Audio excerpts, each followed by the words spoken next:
Welcome to Kiruthika's kitchen. இன்னைக்கு நம்ம பார்க்க போறது வந்து ரொம்ப எங்க வீட்ல ரொம்ப இது பாப்புலரான ஒரு இது. ஆனா எல்லாருக்குமே ரொம்ப ரொம்ப பிடிக்கும். மிளகு ரசம்ங்கிறது. இதுக்கு வந்து ஜஸ்ட் புளி தண்ணி இருந்தா போதும். தக்காளி எதுவுமே வேணாம். ஸோ இன்கிரீடியன்ட்ஸ் என்னென்ன நோட் பண்ணலாம். ரொம்ப ரொம்ப simple but yet amazing and டேஸ்டியான ஒரு ரசம் ரெசிபி.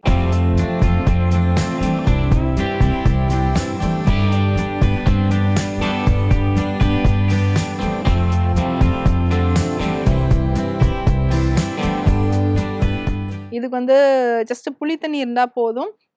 தக்காளி எதுவுமே வேணாம். ஸோ இன்கிரீடியன்ட்ஸ் என்னென்ன நோட் பண்ணலாம். ரொம்ப ரொம்ப simple but yet amazing and டேஸ்டியான ஒரு ரசம் ரெசிபி. தேவையான பொருட்கள் ஜீரகம், மிளகு, ரசப்பொடி, புளி விழுது, கடுகு, பெருங்காயம், கருவேப்பிலை. ஸோ இப்போ வந்து இதுக்கு தாளிக்கிறதுக்கு நான் நல்லெண்ணெய் எடுத்துக்கிறேன். ஜஸ்ட் கொஞ்சம் எக்ஸ்ட்ரா எடுத்துக்கலாம். ஜீரகம், கடுகு. மோஸ்ட் ஆஃப் த ரசம் வந்து ஒரு ஹோட்டலில் சாப்பிட்டாலும் சரி, ஒரு சில பேரோட குக்கிங் ஸ்டைல் என்னன்னா ரசம் மேலே ஒரு இன்ச்சுக்கு வந்து எண்ணெய் மவந்துட்டு இருக்கும். நார்மலாக வந்து ரசம் சாப்பிடும்போது அது எண்ணெய் இல்லாமல் இருந்தாலே ரொம்ப ரொம்ப டேஸ்டியாக இருக்கும். ஏன்னா ரசம்ங்கிறது வந்து ஒரு மெட்லி ஆஃப் ஸ்பைசஸ், தண்ணியாக ஈஸியாக சாப்பிடக்கூடிய, லைட்டாக இருக்கணும் அப்படின்னு சாப்பிடக்கூடிய ஒரு உணவு தான் வந்து இந்த ரசம். ஸோ அதில் வந்து நார்மல் ரசத்தில் வந்து ரொம்ப நிறைய எண்ணெயை போட்டு நம்ம எங்கேருந்து நம்ம உடம்புக்கு கெடுதியாக அவ்வளோ எண்ணெயை நம்ம ஈஸியாக நம்ம சாப்பிட்டுட்ருப்போம் நம்ம. பட் இந்த ஒரு ரெசிபிக்கு மட்டும்தான் வந்து லேசாக கொஞ்சம் கொஞ்சம் ட்ராப்லெட்ஸ் ஆஃப் ஆயில் இருந்தால் கொஞ்சம் நல்லாயிருக்கும். பட் ஆனால் இதுக்கும் வந்து ரொம்ப எண்ணெய் இருந்தால் எண்ணெயவே தண்ணியும் எண்ணெயும் சாப்பிட்ற மாதிரி இருக்கும். ஸோ அதனால் வந்து நெக்ஸ்ட் டைம் நீங்கள் ரசம் பண்ணும்போது, நார்மல் ரசம் பண்ணும்போது கொஞ்சம் எண்ணெயை குறைச்சி பாருங்கள்.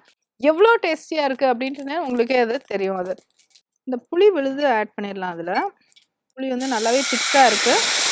ஸோ நீங்கள் நல்லா ஒரு 3 கரண்டி விட்டுருக்கோம். வாட்டர், அதுக்கப்புறம் கொஞ்சமாக ரசப்பொடி போட்டுக்கலாம், கொஞ்சமாக. அதுக்கப்புறம் மிளகுத்தூள். ஸோ இது வந்து ஒரு ஜீரா மிளகு ரசம். பெருங்காயம், உப்பு, கருவேப்பிலை. ஸோ இவ்வளோதான் இதுக்கு. இது ஒரு மாதிரி ஒரு கலங்கலான ஒரு ப்ரௌனிஷாக தான் இருக்கும். பட் இதோட டேஸ்ட் பார்த்தீங்கன்னாக்கா அடி தூள் கலப்போம் அப்படின்னு சொல்லுவோம் இல்லையா, அந்த ரேஞ்சுக்கு இருக்கும் அது. அண்ட் இதை வந்து இந்த மாதிரி ப்ரௌன் ரைஸ் எடுத்து வச்சுக்கேன். Brown basmati rice. பச்சரிசி சாப்பிட்றவங்களா இருந்தால் பச்சரிசி, இல்லைனாக்கா இந்த மாதிரி புழுங்கரிசி, எதுவாக இருந்தாலும் நல்லா ஊற்றி நல்லா இவ்வளோ நிறைய நம்ம சாப்பிட்லாம். ஹெவியாக இருக்கும். பட் ஆனால் வந்து இந்த புளி இதெல்லாம் இருக்கிறதுனால வந்து கொஞ்சம் நம்மளுக்கு நல்லா டைஜஷனுக்கு நல்லா இருக்கும் அது.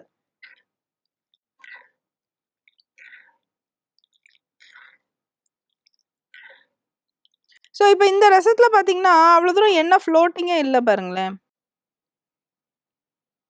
ஸோ இதுக்கு வந்து பார்த்தீங்கன்னா பருப்பு தண்ணி கூட கிடையாது.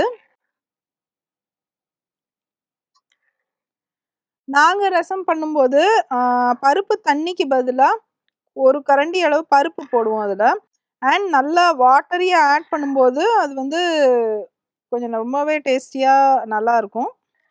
ஓகே, ஸோ இது வந்து ரசம், ஜீரா மிளகு ரசம் அண்ட் இந்த மாதிரி brown rice is an amazing combination. Do try it and see.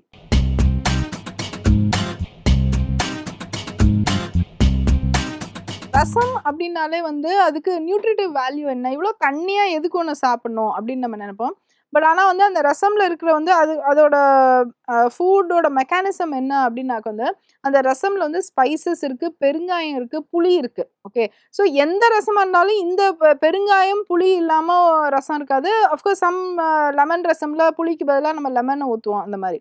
So இந்த மாதிரி பெருங்காயம், புளி இதெல்லாம் இருக்கிற ஸ்பைசஸ், கடுகு, மிளகு, ஜீரகம் இதெல்லாம் இருக்குது. லூஸ் வாட்டராக இருக்கிறது வந்து டைஜஷனுக்கு ரொம்ப உதவுது அப்படிங்கிறது தான் வந்து நம்மளுக்கு ஆர்டிகல்ஸையும் சயின்டிஃபிக்காகவும் நம்ம அதை கண்டுபிடிச்சிருக்கோம் அதை.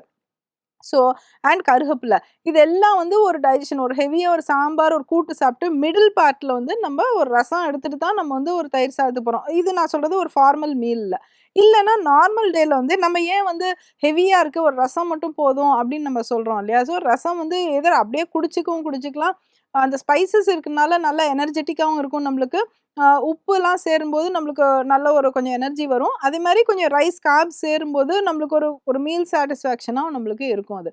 So this is a very science behind rasam. இப்போ வந்து நெறைய ஈவன் கல்யாண சாப்பாடுகளையும், மீல்ஸ்லயும் பார்த்தீங்கன்னாக்க, உருளைக்கிழங்கு பதிலா சர்க்கரைவள்ளி கிழங்கு, காரக்கறி, காரப்பொரியல் இதெல்லாம் போட்டுட்டு இருக்காங்க. ஸோ இது ஏன் அப்டின்னாக்க, இந்த அவேர்னஸ் அபௌட் சர்க்கரைவள்ளி கிழங்கு நல்லா வந்திருக்கு. அந்த சர்க்கரைவள்ளி கிழங்குல வந்து என்ன நற்குணங்கள் not only it is economical but ஆனா வந்து நல்லா டைஜஷனுக்கு நல்லது, ஃபைபர் ஸ்ட்ரென்த் நெறைய, அதே மாரி டேஸ்ட் வந்து கொஞ்சம் ப்ளசன்ட்டா இருக்கு, விஷனுக்கு நல்லது. இதெல்லாம் இருக்கிறனால வந்து it is a very beneficial vegetable அப்படிங்கிறனால, இப்ப நெறைய சர்க்கரைவள்ளி கிழங்கு நெறைய யூஸ் பண்ண ஆரம்பிச்சுட்டாங்க. ஸோ நம்மளும் அத வீட்ல நெறைய அத யூஸ் பண்ணலாம் அத. So take care of your health. நாங்க உங்கள திருப்பி will meet you again tomorrow with yet another ரொம்ப டிஃபரண்டான recipe. Till then see you. Bye. நன்றி, வணக்கம்.